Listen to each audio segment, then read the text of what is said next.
Welcome to the AFR Saints channel, where we provide you daily content on your favorite team, the New Orleans Saints. Do us a favor and hit that subscribe button. Be sure to leave your comments below and smash that like button.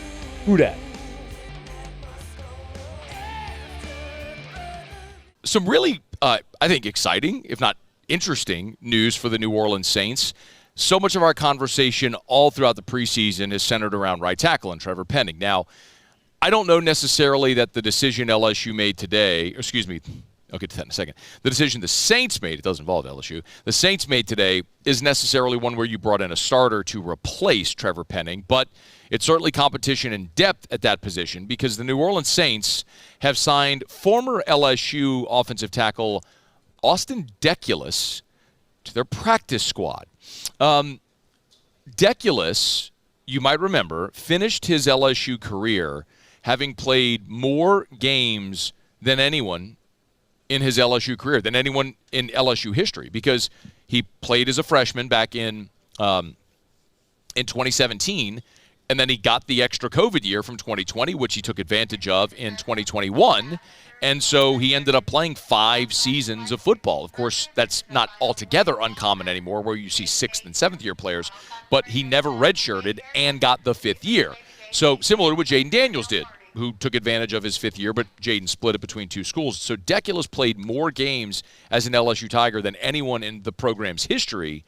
And today, Austin Deculus, who was cut by the Jets, assigned to the practice squad with the New Orleans Saints. So it's worth noting that Deculus has played both left and right tackle. He was a 6th-round pick of the Texans in the 2022 draft, and he played 2 seasons in Houston and played in total.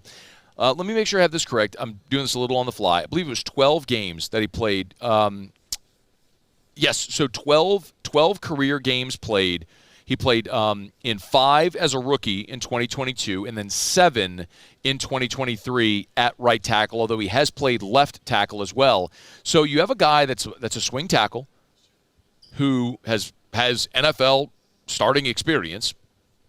And forgive me, he's played in 12. He's only started once, but that is experience. He has started an NFL game, but he's played in 12 as a backup. So you have a swing guy here who has an opportunity as a member of your practice squad to give you some depth at a position of great need. I don't know that I'm expecting great things from Deculus because just through the context of what we're looking for through a Saints lens is a potential starter to challenge or take Trevor Penning's job to upgrade at right tackle. I don't know that bringing in a journeyman, a swing guy, depth piece is someone that's going to give you a better option at right tackle, but it's interesting nonetheless. One of the other sort of interesting tidbits from Saints practice on Thursday is that Jordan Mims, the running back, the rookie, undrafted rookie free agent running back who made the team on the 53, was absent today, and Dennis Allen explained why. Yeah, it was just part of roster management stuff, with a couple of moves. So, but he's on the team, still with us. He'll be here on Monday. Can we play for Muse because there was a follow-up on what he meant by roster management? Well, as you go through a trade and a claim, and there's got to be some roster flexibility and roster moves potentially having to be made. So, he got released. He has not been released. He's on the roster.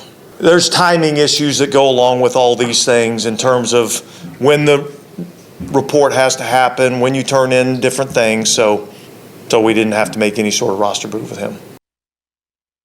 That might be like a simultaneous waive, sign, cut. Like it may be something like that because what you don't want to have happen, and this is the reason, right? We talked about this on Tuesday when the roster cut down came. Sometimes, for example, Jonathan Abram was a starting safety for you. It was a surprise when he was cut. We said that's probably a roster management thing where they're going to look to bring him back because he's a starting caliber player and you didn't upgrade. So you cut him knowing full well that another team isn't going to be willing to sign him on and pay him a veteran minimum of north of $1 million when most teams probably already have their depth there as well. So you're running the risk, of course a risk because someone could sign him, but you say, hey, look, we're cutting you.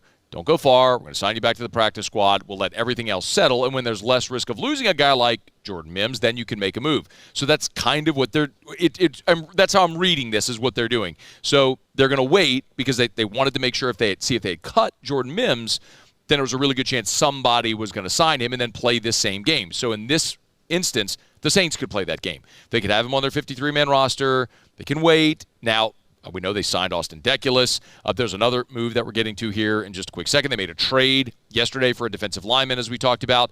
So a lot of this is just how you do it, when you do it, to avoid someone from being exposed to be picked up by someone else. So it's all just playing the cat and mouse game, a lot like the Saints do with the salary cap. Now, the other interesting piece in bringing in Austin Deculus, well, you look at the corresponding move. Well, the Saints did, in fact, waive a guy who's one of the shortest tenured Saints ever, in Kene Nwangwu, the return specialist from the Vikings, who we talked about the Saints signing yesterday, and apparently that fell through. Here's why.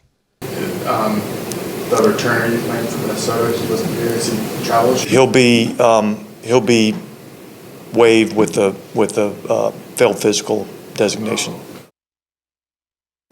So Kene Nwangwu will not be a member of the New Orleans Saints, waived with a failed physical designation. So a guy we spent a good amount of time talking about yesterday and how his role may fit on this team clearly isn't going to fit on this team at all because he failed his physical, and that's kind of the knock on Kene Nwangwu. His first 2 years, very dynamic return man, but he started his rookie season on IR. Last year went on IR, so injuries at times have been an issue, and they sort of manifest there as well. So the Saints continue to move rosters. Why? Worth saying again, I mean, it's never the final 53. It's the first 53 that's released on Tuesday because you're gonna invariably, every team without fail is going to have more roster movement like we saw here in the last 2 days with the Saints adding a return specialist, trading for a defensive lineman. Jordan Mims isn't there because they got to work the roster, and Austin Deculus today. So it's just a thing that they're going to continue to move the pieces on the chessboard until they can figure out what the 53 are that they go into against Carolina a week from Sunday.